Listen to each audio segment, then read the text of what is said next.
আজকে আমরা বেরিয়ে পড়েছিলাম লামাহাটা যাওয়ার জন্য। যাওয়ার পথে পেয়ে গেছিলাম একটা অরেঞ্জ ফেস্টিভ্যাল, আর সেখানেই আমরা নেমে পড়লাম।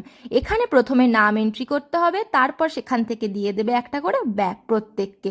তারপর ভিতরে এসে দেখলাম এখানে অনেক রকমের স্টল বসেছে, তার মধ্যেই আচারের স্টলটা বেশ ভালো লেগেছিল। আর অরেঞ্জ ফেস্টিভ্যাল মানে তো অরেঞ্জের দোকান ভরে ভরে থাকবে, সেটাই স্বাভাবিক।